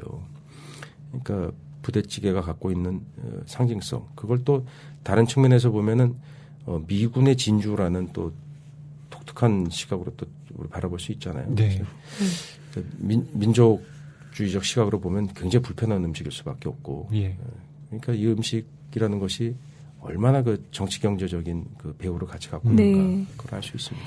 그러네요. 정말 이분 이렇게 쓰시고 계십니다. 나는 한국 음식의 순수하고 위대한 역사에는 별 관심이 없다. 그보다는 한반도에 살았던 사람들이 어떻게 먹고 살았기에 오늘날의 한국인이 이렇게 먹고 마시는지에 관심이 더 많다라고 했는데요. 저는 이 중에서도 사람들이라는 단어에 네, 꽉 꽂혔어요. 그렇죠. 바로 우리죠. 네. 정말 오늘날 근데 정말 이 역사를 쭉 따라서 읽으면 예. 자연스럽게 내가 어제 뭐 먹었더라, 나는 오늘 뭐 먹을 거지, 오늘 내 밥상은 어떻지가 정말 자연스럽게 연결이 되고 당신이 누군지 얘기해 줄 수 있는 거죠. 네, 그리고 정말로 나는 어떤 사람인지, 나는 무엇을 먹으면서 커온 사람이고 만들어진 사람인지, 저를 만든 거는 정말 파라리 음식이라는 그렇죠. 생각이 네. 다시 들었습니다. 이 식탁의 한국사라는 책이 그야말로 문화사적인 측면에서 이 역사 그 자체를 또 네. 보여주는 그런 책이라고 할 수가 있겠죠. 진짜 이 책의 아무 페이지나 펼쳐서 그 수다를 떨기 시작하면 밤을 새울 수 있을 것 같아요. 네. 근데 한국인이라면. 네. 주영아 선생님한테 장국밥 한 그릇 사달라고 그래요. 저도 꼭 데려가세요. 네, 같이 가세요. 네. 꼭 꼭 우리가 뵙고 저기 싶어요. 책 얘기 팟캐스트 했는데 인기 또 절정의 팟캐스트인데 홍보했으니까 좀 사주세요. 이 인기 절정 조금 부끄럽네요. 아마 김주혁 씨가 나오는 것보다 훨씬 우리가 잘 나가는 거 아닙니까?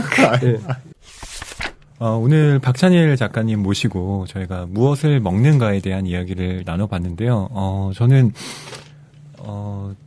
어떤 학문적인 이야기를 또 추억과 관련 지어서 동시에 깊게 했다는 느낌이 들었어요. 그러니까 특별히 어떤 교수님을 모시고 우리가 이야기를 들은 것도 아닌데 어떤 음식을 이렇게 저희가 딱 말씀드렸을 때 바로 역사 문화적인 배경이 쫘르륵 나오시고 그런 점에서 박찬일 작가님이 정말로 셰프이자 그 요리에 대한 전문가시구나. 제가 요리계의 박구랍니다.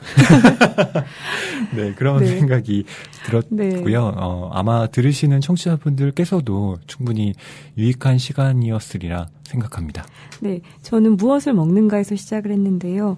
어떻게 먹을 것인가, 그리고 왜 먹는가까지 이렇게 쭉 제 안에서 조금씩 정리가 돼가는 느낌이고요. 오늘 박찬일 작가님 모시고 얘기한 건 지금 서문만 시작한 것 같아요. 계속 얘기를 오늘 밤새서 쭉 무언가를 시켜 먹으면서 쭉 듣고 싶은 그런 시간입니다. 사실 1회로 다루기에는 정말 아쉬운. 제가 100회 특집에 한번. 이 말빨이 너무 네. 정말 오늘 최고였습니다. 네, 그리고 이분 말씀도 정말 재밌지만요. 요리도 제가 먹어봐서 보증하거든요. 네, 목로 많이 사랑해주세요. 네, 네. 저희 출연료는 없지만 홍보는 자주. 아이, 네. 고맙습니다. 네, 더불어 그 책도 네, 좀 많이 사랑해 주셨으면 합니다. 네, 정말 문학적인 요리사. 네. 예, 그 음식이라는 것은 우리의 삶을 그대로 반영하죠. 여러분들이 드시는 음식이 모쪼록 여러분들의 살이 되고 또 마음에도 영향이 되고 어떤 사람과 먹었는가 기억하는 매개가 되고 그래서 먹을 때 음식 드실 때 항상 행복했으면 좋겠어요. 먹다 체한다 그러잖아요. 음식은 그야말로 행복할 때 먹어야 되는 음식이라고 생각하고요. 맛있는 거 많이 드세요. 그리고 나쁜 음식이란 저는 존재하지 않는다고 생각합니다. 맛있는 거 많이 드시기 바랍니다. 네. 고맙습니다. 고맙습니다. 고맙습니다. 네.